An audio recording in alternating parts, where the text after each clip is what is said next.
Birthday party ni Lao Tzu. Hindi kita makikitang mag-uwi ng babae. Ayaw mong magmana ng pamilya, Duan.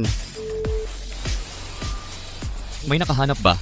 Isang anak na babae mula sa iba't ibang pamilya. Lahat sila ay pinalayas ng ginang. May ganyang madrasta. Natatakot ako na mga baliw na babae lang ang maglakas loob na pakasalan ako.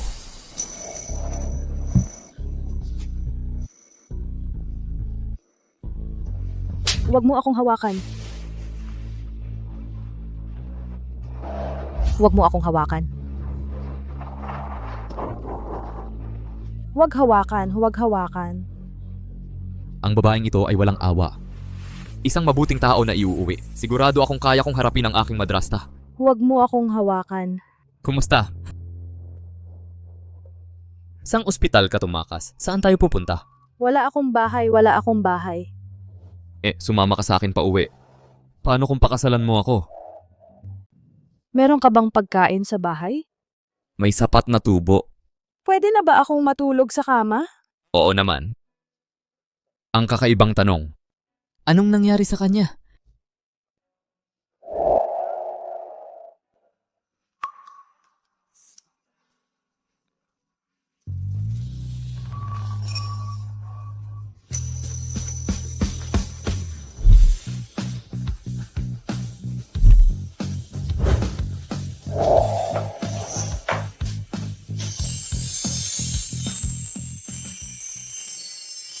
Isuot mo ang gusto mo. Para sa akin lahat ito. Dito ka matutulog mamaya. Itong kama. Simula ngayon, asawa mo na ako. Maari mong makuha ang kahit anong gusto mo.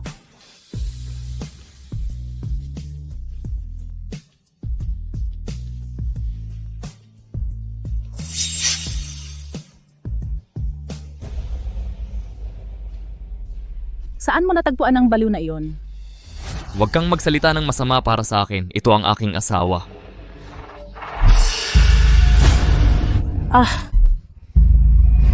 Kapatid mo, sabi nila alagaan ka namin. Sabi siguraduhin busog ka. Kumain ng isda, kumain ng isda. Natatakot ka sa isda. Pagkatapos ng paglikas, bawal ang isda sa bahay. Buti alam ko kung paano tanggalin ang baliw na babaeng ito.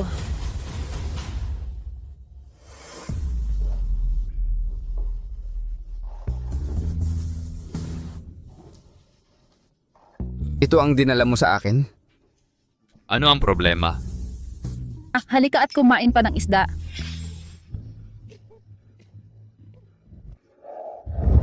Hindi siya makakain ng isda.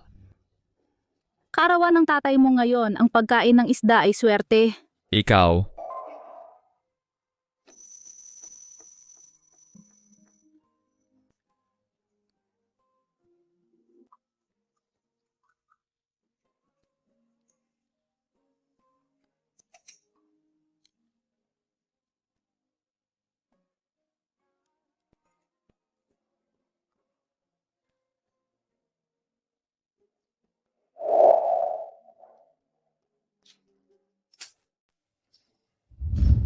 Walang pinag-aralan, ito ang hapagkainan. Napakasungit. Ang sungit naman ng babae na iyon, paano mo naakit si Master Duan para dalhin siya rito? Jingsui, ang tatay mo ay medyo strikto sa'yo, pero hindi mo naman dapat dalhin ang isang baliw. Galitin mo pa ang tatay mo. Hindi, hindi. Huwag mo akong saktan. huwag kang kumagat sa sarili mo.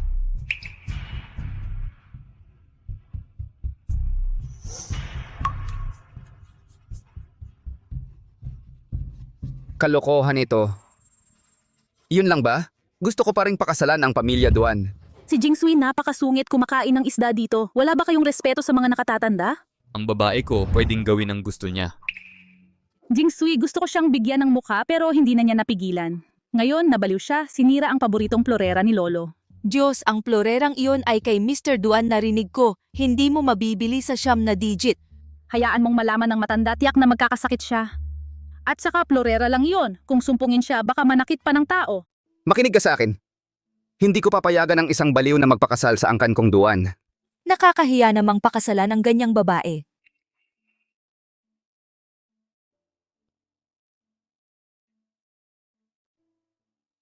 Babayaran ko ang vase, triplehin ko at ang huling koleksyon ng 3 auction sa subasta. Ang huling item sa auction ay sinasabing 1.5 bilyon piraso. Para sa isang babae, baliw ba si Duan Xiao? Ikaw ay isang rebelde. Sasabihin ko sa'yo, wala akong pakakasalan kundi siya. Baliw siya. Sino ba ang pinoprotektahan ko kung magsasalita ka pa? Hintayin mo na lang na kanselahin ang kooperasyon ng Duan. Ikaw, Ayan na. Tingnan mo kung ano na siya.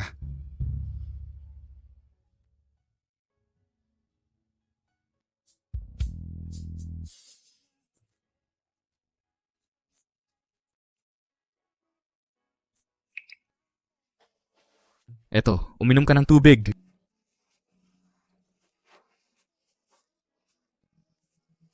Pabigat lang ako sa'yo. Magdudulot ng maraming problema sa'yo. Ang ilang mga antigo ay wala lang halaga. Hindi ko binasag ang vase, maniniwala ka ba?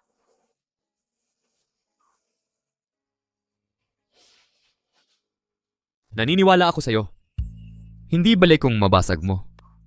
Mahulog ka kung gusto mo.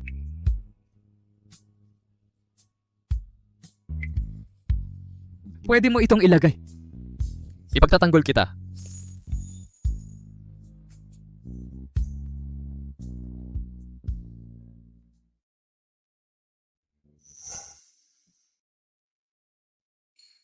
Miss Duan Jiyue, siya ang babae mula sa pamilyang Ji na nakatakda sa iyo.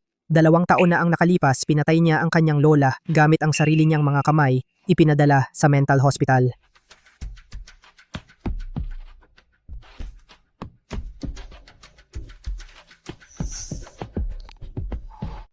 asawa, kung hindi ako nagpadala ng tao para tingnan ito, talagang hindi ko alam na siya ay talagang isang mamamatay tao.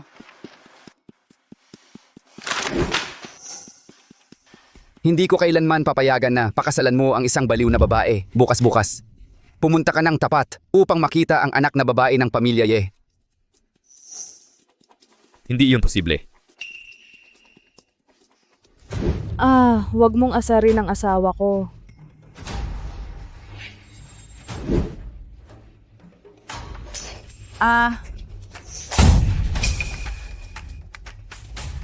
Ang sinumang manakit sa kanya, mananakit din ako, baliw naman ako.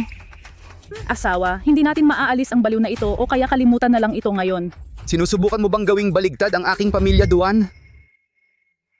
Ang pagiging mabuti sa kanya ay maaring gawin siyang desperado. Paano siya magiging isang mamamatay tao?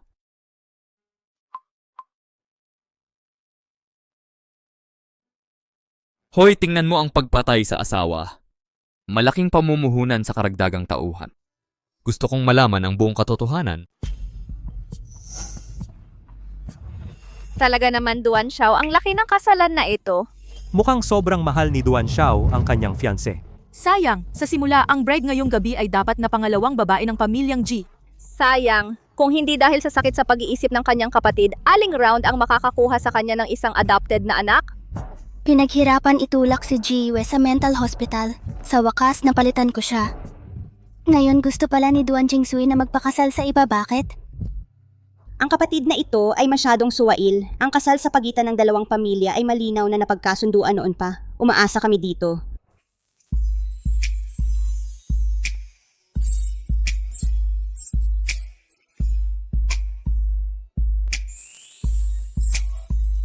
Saan pumunta si Duan Jingsui? Jiwe, bakit siya nandito? Hindi ba dapat siya nakakulong hanggang mamatay?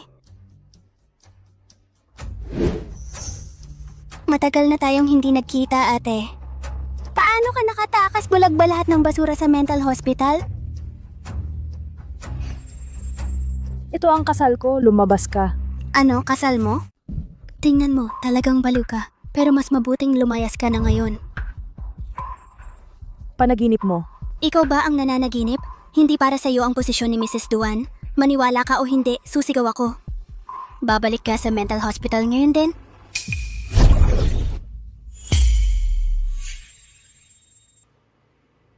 Bakit nandoon ang isda? Hindi ka pa ba nasisiyahan?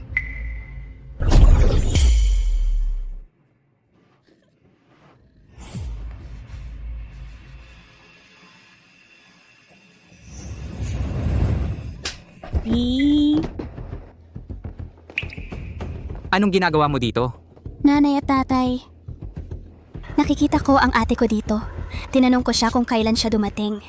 Hindi ko inaasahan na sasabihin ng ate ko na pakakasalan niya ang kapatid ni Jingsui. Siya dapat. At sinabihan akong huwag mag-isip, sinampal ako sa muka. Paano ako nagkaroon ng anak na tulad mo na napakasama? Paano ka nakalabas sa mental hospital? Ang taong gustong pakasalan ni Duan Xiao ay ikaw. Anong ginawa mo para maakit siya? Ang baliw na anak ng pamilya G, siya pala ang nobya ngayong gabi. Nanay at tatay. Huwag mong sisihin ang ate ko. Kasalanan ko pa rin. Siguro naisip ng ate ko. Ako ang dapat na pakasalan ng kapatid ni Jinky. Kaya siya galit na galit. Anong problema sa ate mo? Bakit hindi mo na lang siya pabayaan? Hindi ko siya hinawakan. Ayaw niya akong pakawalan. Bastardo. Ang engagement na ito ay para sa iyong kapatid na babae. Hindi mo ibinalik ang engagement. Paano ka nangahas na magtalsik dito? Hindi ka ba nahihiya? Kung hindi mabilis na nagtago ang ate mo kanina, gusto mo pa bang pumatay ng tao sa kasalan ng Duan? Ate, bakit galit na galit ka sa akin? Ang kasal na ito ay akin. Bakit mo ito inaagaw sa akin? Siguradong nagpapanggap kang si Yi. Kinausap ko lang si Duan Xiao na pakasalan ka at pumasok sa pamilya. Nagkataon lang na aaming ka kay Duan Xiao ngayon. Ibalik mo ang kontrata ng kasal kay Yi. Walang hiya. Isang baliw ang gusto pang pumasok sa pamilya Duan. Makinig ka sa akin, humingi ka ng tawad kay Yi ngayon. Ibalik mo sa kanya ang engagement. Mabibigyan ka pa namin ng konting dignidad. Ate, alam ba ni Kuya Jingsui na pinatay mo si Lola? Alam ko na binigay mo sa akin ang engagement dahil kay Lola. Kaya ito ay pabigla-bigla. Pero hindi mo ito maitatago sa kanya. Hindi ko ginawa. Pinatay niya talaga ang sarili niyang lola. Tiyak na nalin lang si Duan Xiao, ang babaeng ito ay parang demonyo. Sa tingin mo magiging maayos ka kung hindi mo ibabalik ang engagement? Alam ko na pumatay ka. Gusto pa ba niyang pakasalan ka?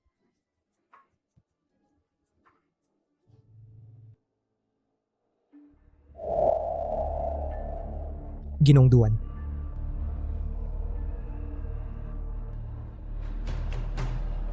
Natagpuan namin ang nurse sa ospital noon. Sinabi niya na isang babae ang nakahanap sa kanya noong gabing iyon. Pagtestimonyahin siya, hayaan siyang akusahan si Miss Jiwe. Sino? Ji. Siya nga ay naapi.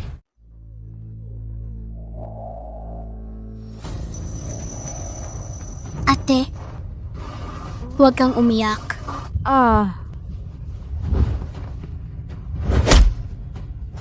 Ano ang gusto mo? Gusto ko lang punasan ang luha ng ate ko. Nakakatakot talaga ang babaeng baliw na ito. Ginawa niya ito sa sarili niyang ate. Ilabas ang pumatay na ito. Ngayon, bilisan mo at lumuhod ka at humingi ng tawad kay Yi. Kung hindi, huwag mo nang isipin na makakaalis ka sa bulwagan ngayon. Baliw ang mga magulang at mga ate, malamang hindi niya sinasadya. Malinaw na nagpapanggap siyang baliw at nananakit ng tao. Ikaw, makamandag na babae. Mabuti na mapaluhod siya at humingi ng tawad.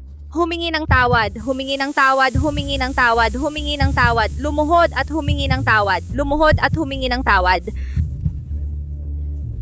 Lumuhod at humingi ng tawad, lumuhod at humingi ng tawad, lumuhod at humingi ng tawad.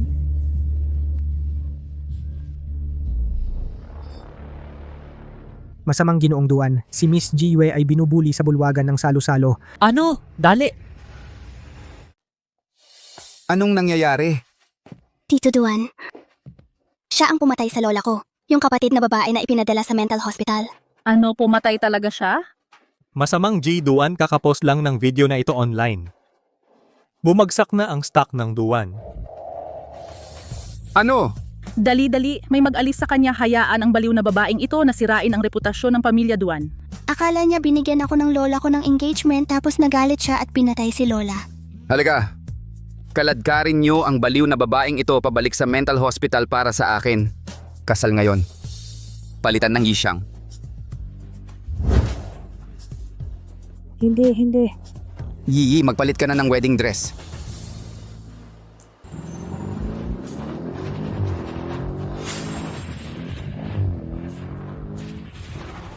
Hindi. Huwag mo akong ibalik, hindi ko pinatay si Lola. Nag-aaway pa, baliw ka ba para magpakasal sa mayamang pamilya?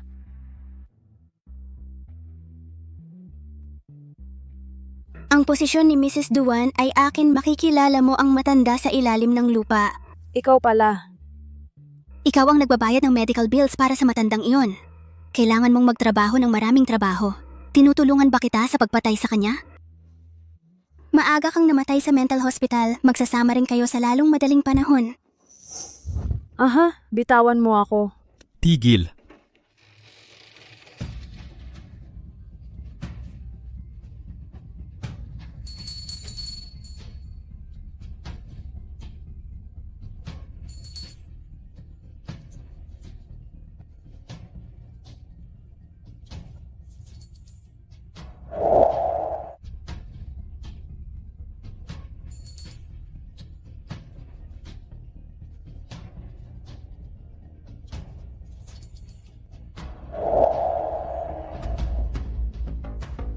Ayos ka lang ba?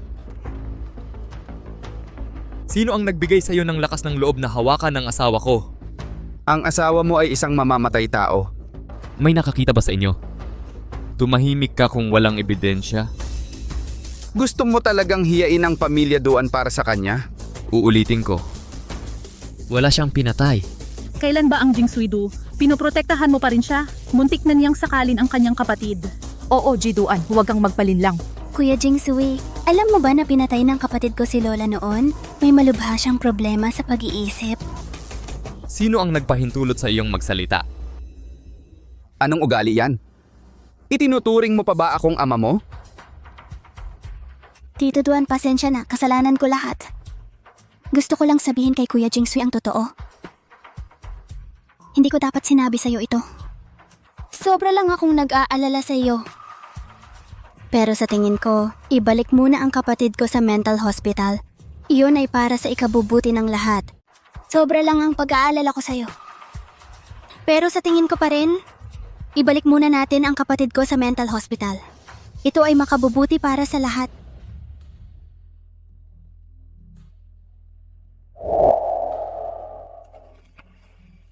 Ate, pinagpapawisan ka?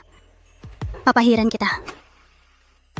Para kang magkasakit sa harap ng kapatid ni Jingsui, tingnan mo kung ano ang magagawa mo.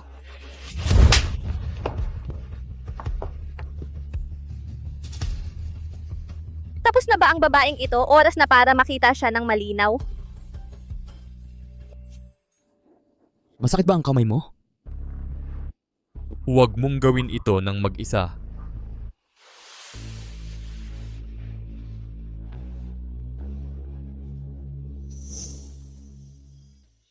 Si Mr. Duan ang nagdala nito. Nagkamali ako kay Miss G noon. Si G Yi ang nagbayad sa akin para magsinungaling sa korte.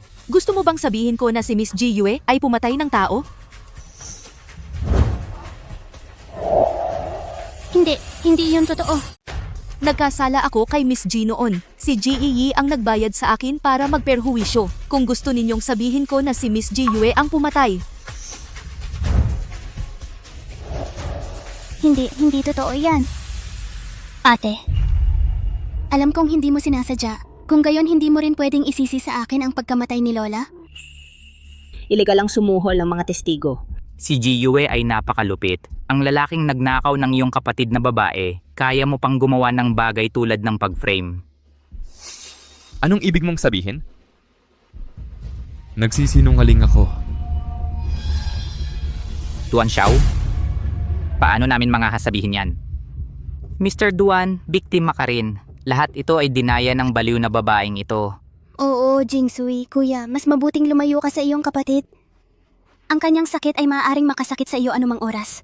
Tama na. Palayasin ang pamilyang ito simula ngayon. Kanselahin ang lahat ng kooperasyon sa pagitan ni Ji at Duan. Duan Jing, sapat na ba ang iyong kalokohan? Kayo, maglakas loob na insultuhin ang aking asawa muli. Ang isang pangungusap ay parang ganitong Ji. Hintayin na kanselahin ang kooperasyon ng Duan Shi. Tatay? Nakalimutan mo ba ang Duan Shi ay hindi ayon sa sinasabi mo? Ipinakita ko ng malinaw ngayon, ang tunay na controlling stake ng Duan ay nasa aking mga kamay. Sino man ang maglakas loob na insultuhin ang aking asawa muli ay magiging kaaway ko.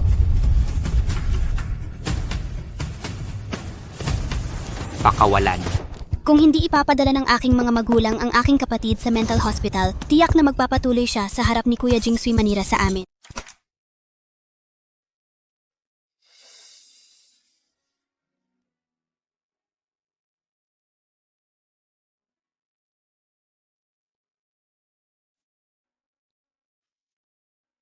Halika dito.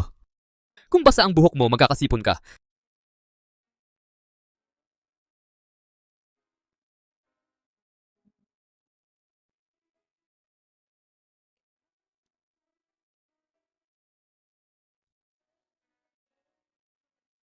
Salamat sa ngayon, iniimbitahan kita ulit. Sinabi kong protektahan kita. Tama. Bakit ka natatakot sa isda at panyo?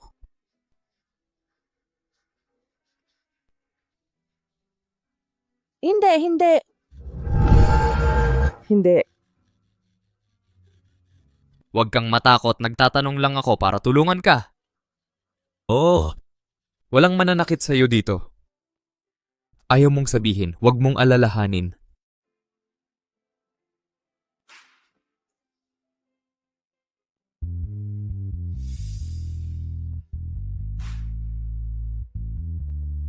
Para malaman pa ang tungkol sa kanyang pinagdaanan. Wala si Duan Jingsui sa bahay ngayon. Ito na ang pagkakataon mo ngayon. Huwag kang mag-alala, tiyak naming dadalhin siya ngayon.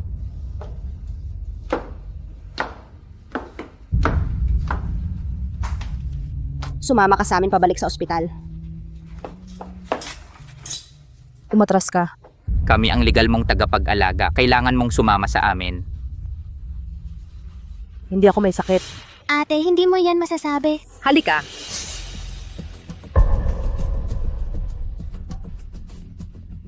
Bitawan mo. Bitawan mo.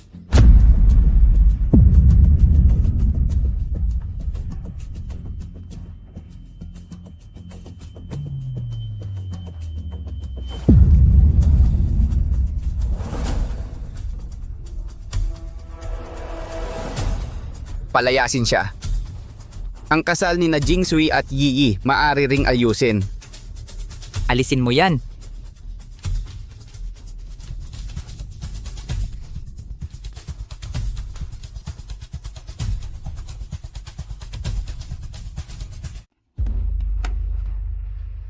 Pinatay mo ang lola mo. At ngayon, gusto kong sirain ang kapatid mong babae. Anong peste? Huwag kang pumunta dito. Magpanggap na mahirap. Hindi pa namin nakikita ang munting iniisip mo.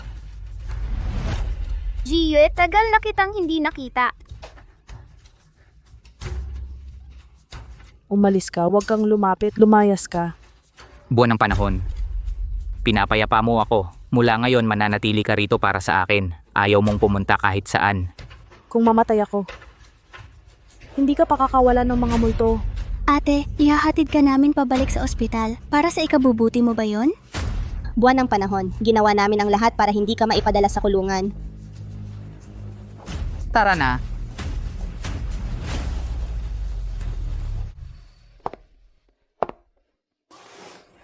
Alagaan mo ang kapatid ko para sa akin. Huwag mag-alala, alagaan mo siya ng mabuti. Huwag kang pumunta. Huwag mo akong hawakan.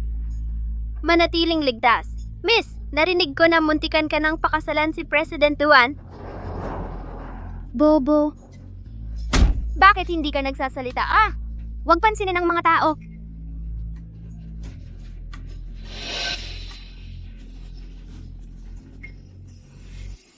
Halika! Matuto ka kung paano mo naakit si Duan Xiao sa kama. Umalis ka. Matigas pa rin ang bibig mo kahit ang tagal?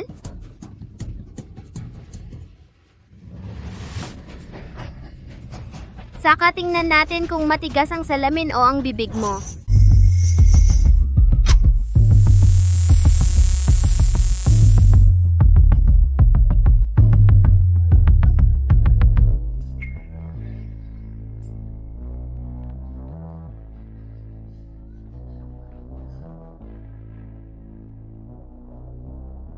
Tumigil ka.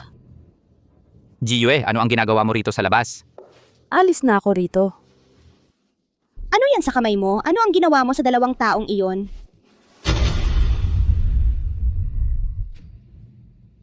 Patayin? Paano? Gusto mong maranasan ito? Ikaw, hayop ka. Paano namin naipanganak ang isang tulad mo?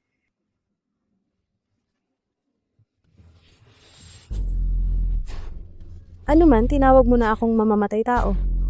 Bakit hindi ko kumpirmahin ang pangalang ito ngayon? Jiyue, bitawan mo si E.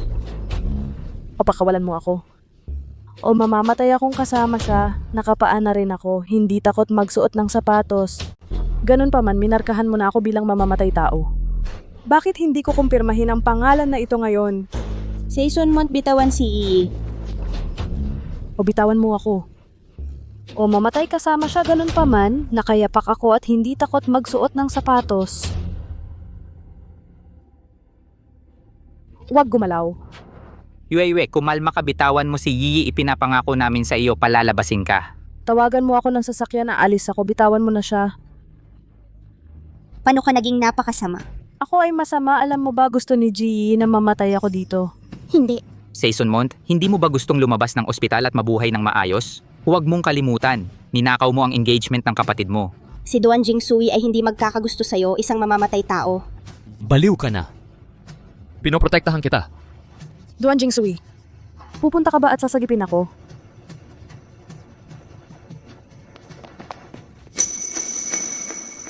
Ginoong Duan, nalaman na ang bagay. Ang magulang ni Ji ay may kinikilingan, inampon si Ji Yi. Sa loob ng maraming taon, pinapalo at sinisigawan ko si Miss Ji Yue, siya ay madalas na ikinulong. Pagkatapos ipadala si Miss Ji Yue sa mental hospital, si Ji Yi ay nagsuhol din sa mga may sakit sa pag-iisip, hayaan silang abusuhin si Miss Ji Yue sa ospital. Nagkataon na siya ay katulad ko, ang mag-asawang Ji ay mas masama kaysa kay Hehui. Si Mrs. Duan ay dinala. Saan? Humakbang ka pa, isinama ko siya para makita ang lola ko. Tapos na, lola. Nandito ako para makita ka. Sina nanay at tatay. Yi, okay ka lang? Nasaktan ka ba? Akala ko hindi na kita makikita muli. Talagang gusto ako patayin ng kapatid ko.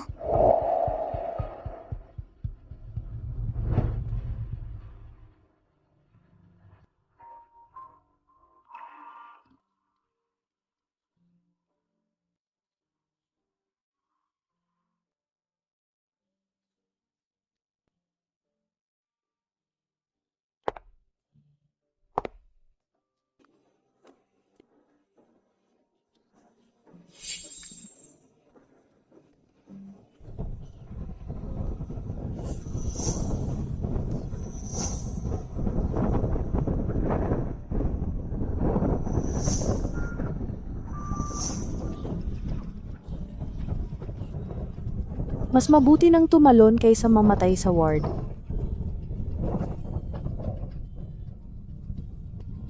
Ji-Wei.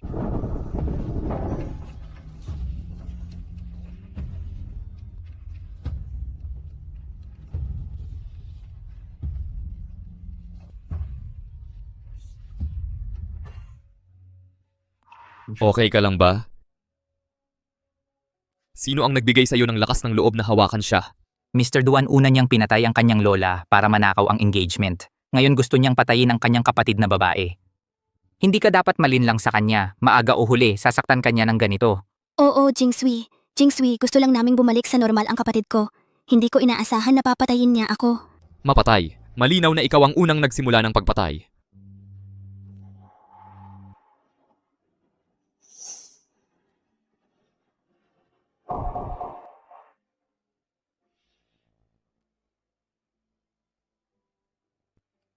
Paano nangyari ito? Hiningi namin sa ospital na alagaan siya ng mas mabuti. Karapat dapat siyang paluin. Sino ang gumawa sa kanya ng lahat ng ito sa mga taong ito? Marami akong nagawang bagay na mas masahol pa sa baboy at aso. Sinabi ko sa'yo, hindi ko pinatay si lola. Tigilan mo na ang pangangatwiran. Ano pa ang kailangan mong magpanggap hanggang ngayon? Marami kang ginagawang kasamaan sa ospital. Labis itong kinamumuhian. Siya ay mali ang paratang. Ji Duan, huwag ka nang maniwala sa kanyang mga salita. Bukod dito, nakita natin ito ng sarili nating mga mata. Gusto niyang patayin si Yi. Tama, siya ay masama na mula pa noong bata. Kung hindi, bakit ang mga taong iyon ay siya lang ang sinaktan? Huwag saktan ang ibang pasyente. Ako ang may kasalanan kina nanay at tatay. Huwag mong sisihin ang aking kapatid. Kung hindi dahil sa akin, hindi rin mamamatay si lola. Hindi mababaliw ang kapatid ko sa mental hospital, di ba? Aray, Hindi kita masisisi. Masyado kang mabait. si Yiyi ang masamang anak ang halos pumatay sa iyo. Tigilan mo ang pagsasalita para sa kanya. Kayo ay talagang perpektong pamilya. Ang katotohanang dapat ko nang nakita noon ay hindi na mahalaga. Sila ay laging nasa panig ni Ji.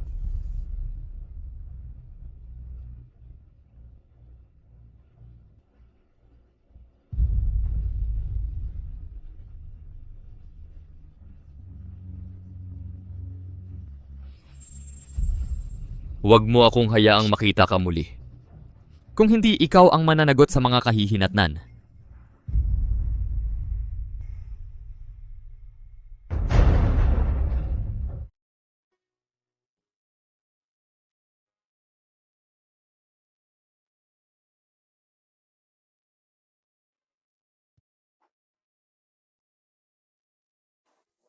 Jiyue, gaano mo naalala ang iyong lola?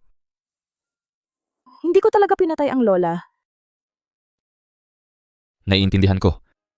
Sinusubukan kong alamin kung bakit kanila pinagbintangan, hanapin ang tunay na pumatay. Pero wala akong maalala. Kapag iniisip ko lang ang nakaraan, nasasaktan ang ulo ko. Jiyue.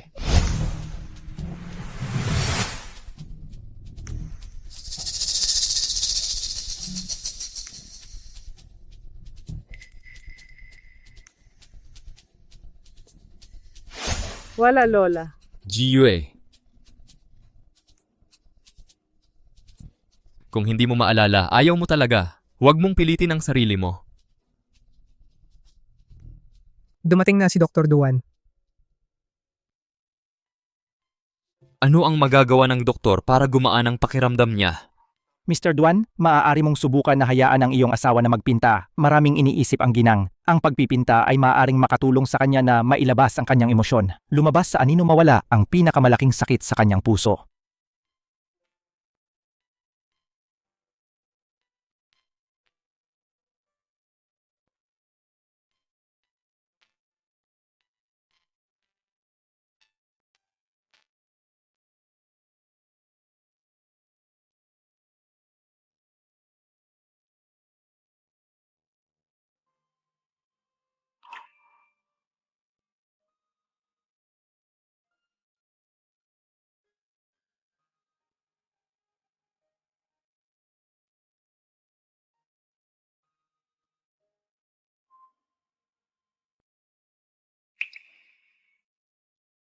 Ang brushstroke na ito ay kahanga-hanga rin. Ang galing mo talaga. Dati akong dinadala ni lola dito nung bata ako.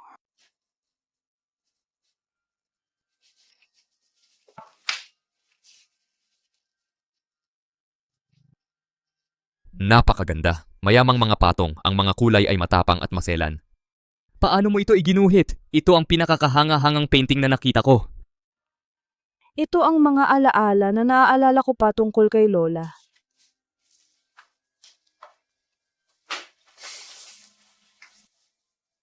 Tara, dadalhin kita sa isang lugar. Henyo.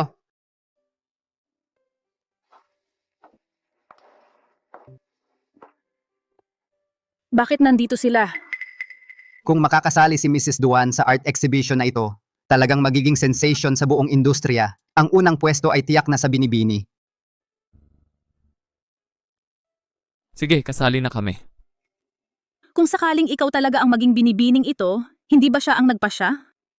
Kapag nakilala na siya ni Duan Hui, si Duan Jingsui ang pumalit sa kumpanya, hindi ba tiyak na yun? Aray, gawa ito ng sinong master. Talagang natalo nito lahat ng mga Tibetan painting ko ngayong taon. Itong kulay, itong estilo, ibig kong sabihin ang galing talaga. Oo, kahanga-hanga ang painting na ito. O, napakaganda. Tapos na lahat. Walang sablay. Duan Jingsui, sumuko na ako. Bahala ka na mamaya. Okay.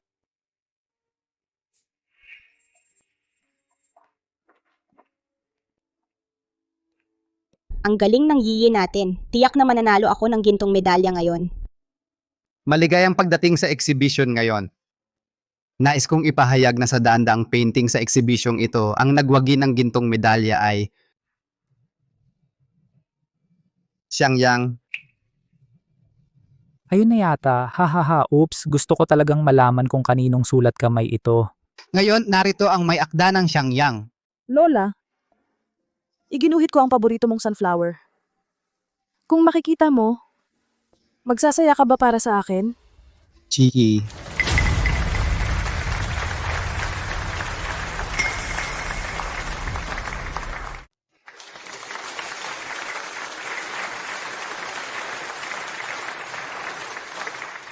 Hindi yun posible. Ito talaga ang painting ko. Napag-alaman na gawa ito ng anak na babae ng pamilya G. Kaya pala napakaganda. Si Miss G ay sumikat sa buong mundo sa edad na 15. Ang gintong medalya na ito ay talagang para sa kanya. Tama iyan. Sige.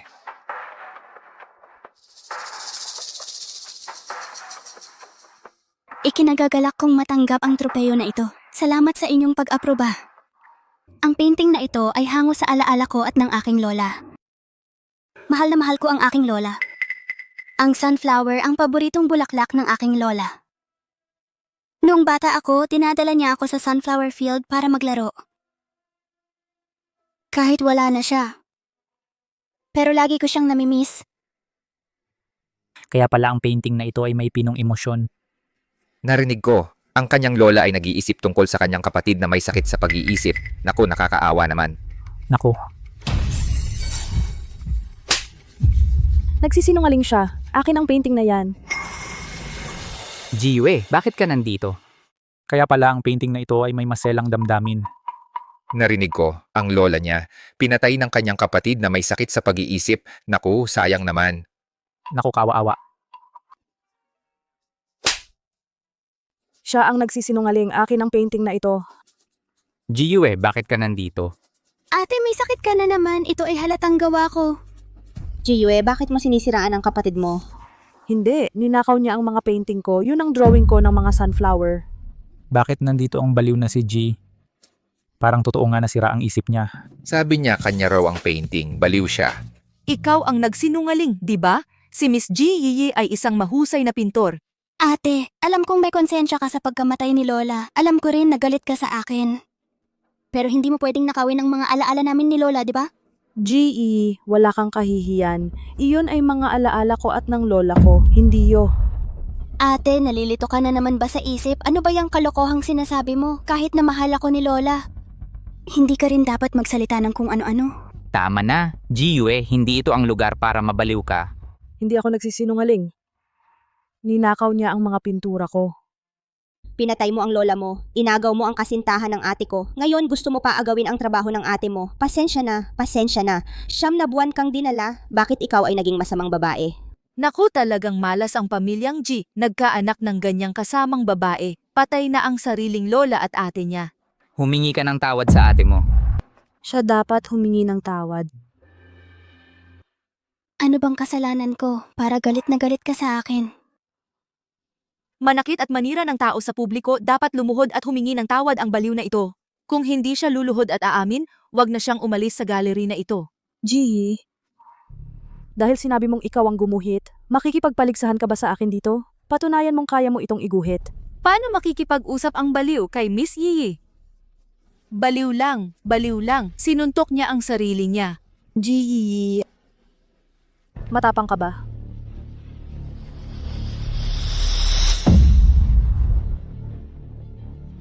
Ate, natatakot lang akong mapahiya ka.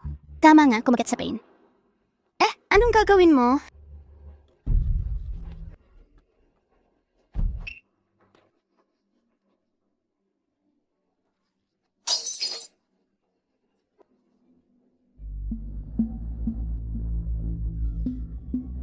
Hi.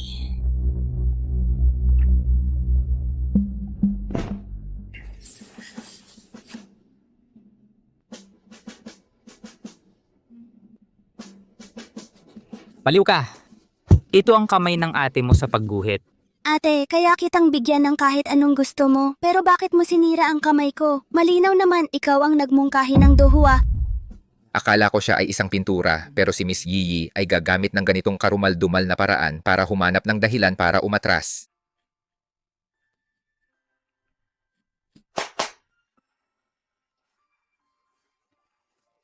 Bitawan mo, bitawan mo. Ibigay mo sa akin ang kanyang kamay. Mr. G, sigurado ka ba?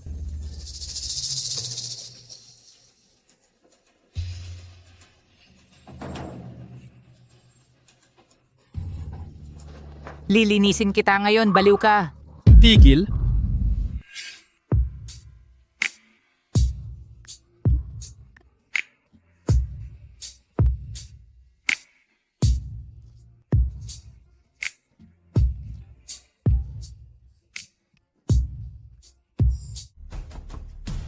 Hindi ba sinabi ni Hehui na hindi siya darating ngayong gabi? GG. Lumalaki na ba ang loob mo ngayon? G, Duan. Si Jiyue ang nagpilit na ang painting ni Yi ay sa kanya at nasakta ng kamay ng aking anak na si Yi.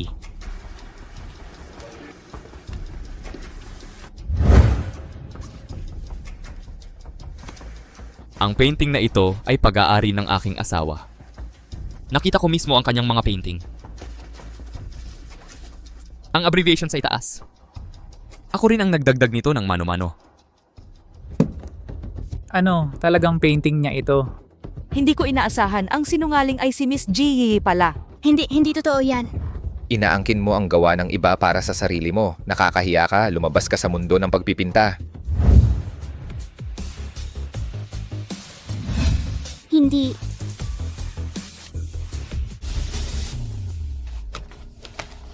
Jiyue, bakit? Lahat ng pinaghirapan ko ay sinira mo na naman.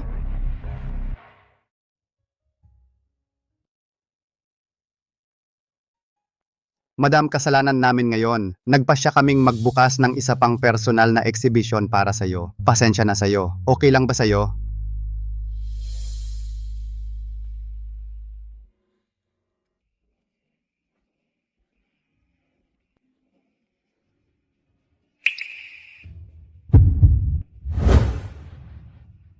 Bumaba ka muna.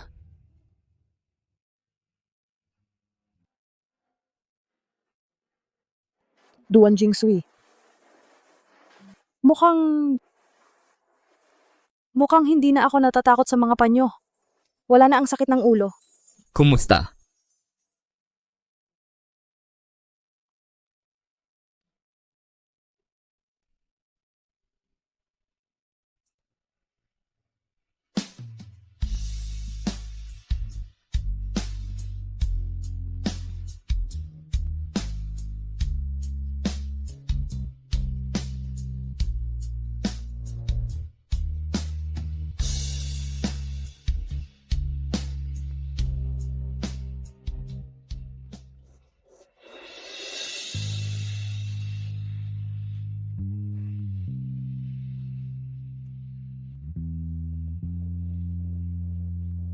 Bumalik sa kwarto.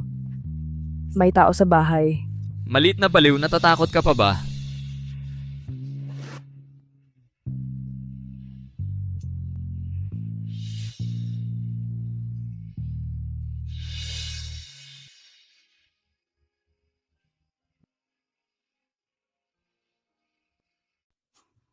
Sigurado ka bang gagana ito? Ang panyo ang bagay na pinakatakot niya. Hindi maaring mali. Tagumpay o pagkabigo ngayong gabi?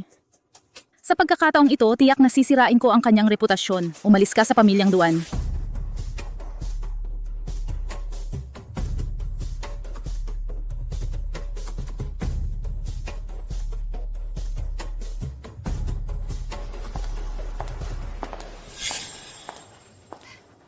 Binabati kita, salamat nanay sa pagpunta sa aking eksibisyon.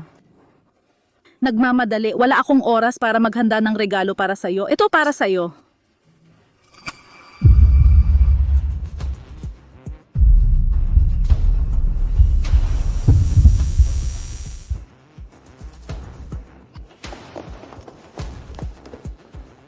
Anong problema?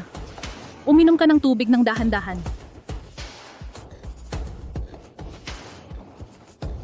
Mabilis na tulungan siya sa lounge para magpahinga.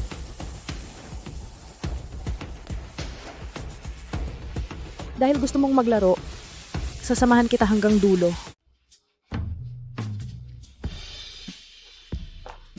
Kuya Jingsui? Sino ang nagpapahintulot sa'yo na narito? Kuya Jingsui, pumunta ka sa break room. Ang aking ate ay talagang nandoon na nakikipag-ibang lalaki. Ha? Yi, binalaan kita. Kung maglakas loob kang magkalat ng chismis muli, maniwala ka man o hindi, sinira ko ang buong pamilya mo. Nawala na talaga si Mrs. Duan. Ang babaeng ito ay talagang matapang. Tingnan mo. May mga multo siguro. Nasa panganib ba si Jiyue?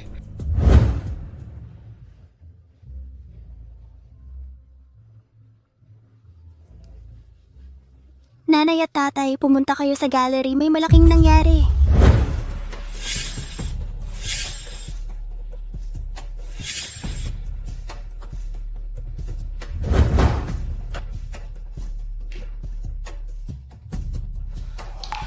Paano nangyari ito?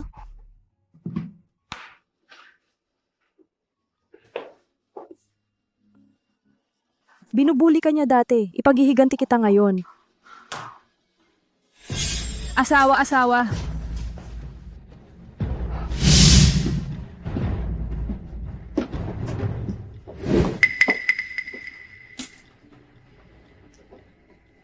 Babayaran ko ng 10 beses ang presyo. Ilagay mo itong gamot sa alak ni Hehui. Ibagsak mo siya.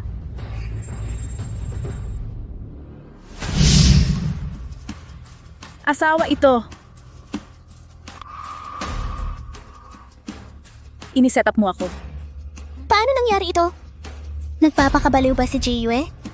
Anong ibig mong sabihin? Ininom ko lang ang tubig na ibinigay mo sa akin. Medyo hindi komportable. Lumabas para huminga. Siya yon. Pinilit niya akong idroga si Jiyue. Hindi ako. Siya ang pumilit sa akin na lasunin si Jiyue. Hindi ako. Hindi. Pilyo ka. Nawala ang mukha ko dahil sa'yo. Huwag asawa.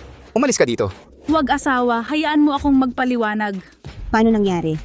Hindi ko alam. Sige na. Bakit ka na-stress kapag nakakita ka ng panyo?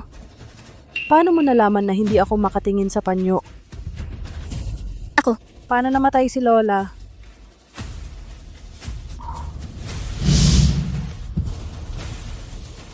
Lola. Anong ginagawa mo?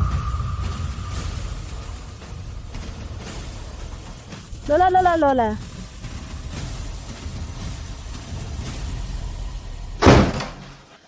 Buksan mo ang pinto. Buksan mo.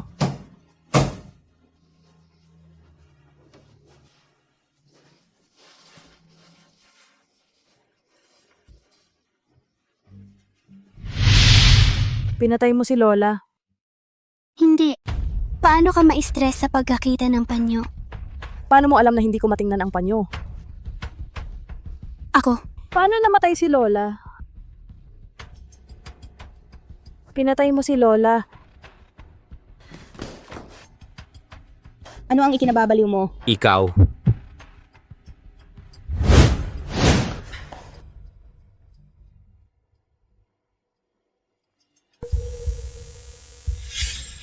Lola.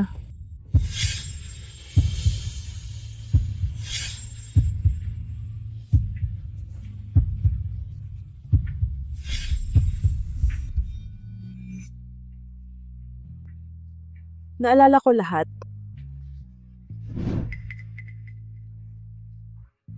Noong una tumanggi si Lola na ibigay sa iyo ang kontrata ng kasal. Inilagay mo ang iyong panyo sa ward, sinakal niya si Lola hanggang mamatay at pinaratangan ako. Ako? Bah? Gusto mo talagang paratangan ng kapatid mo? Pwede mong sabihin ang kahit ano. Jiyue, kailan mo hahayan si Yi?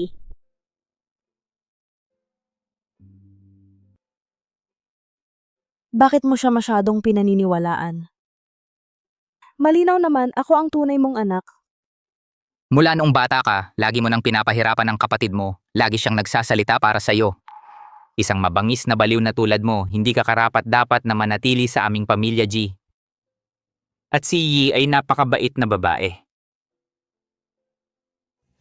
Siya ang karapat-dapat na tawaging anak ng pamilya, G.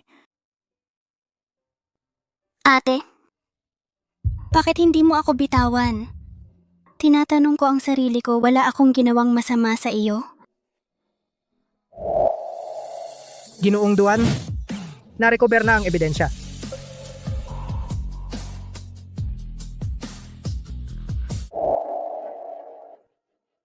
Kayong dalawa. Tingnan muna natin ang katotohanan.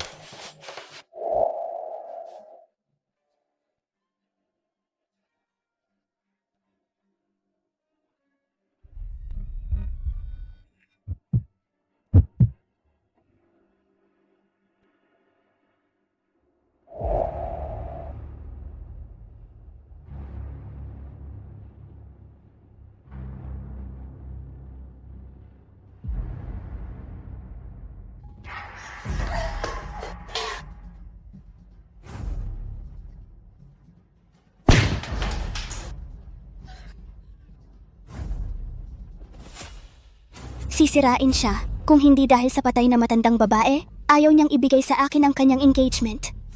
Hindi ko rin siya papatayin. Ikaw! Hindi ko iyon naisip. Pinalaki ka namin ng maraming taon nagpakain ng demonyo.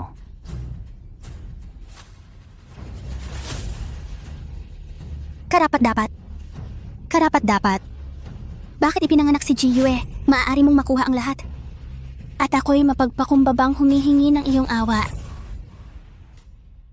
Pinaghihinalaan ka ng sinadyang pagpatay.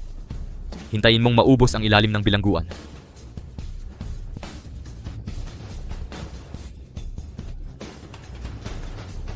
Hindi.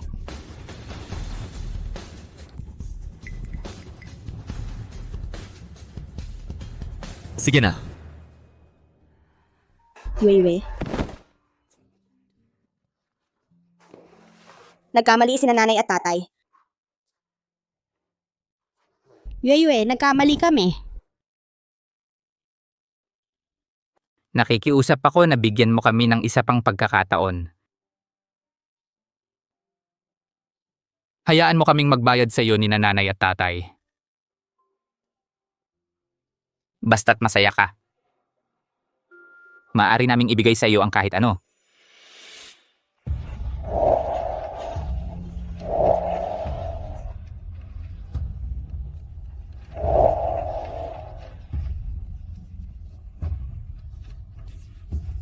Binigyan ko kayo ng maraming pagkakataon.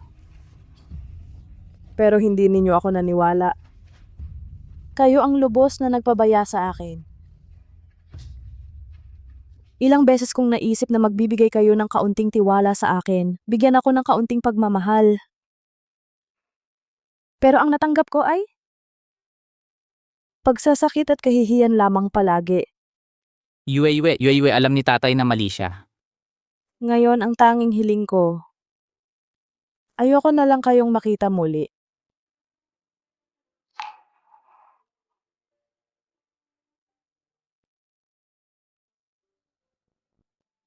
Yue, patawarin mo kami, Yue.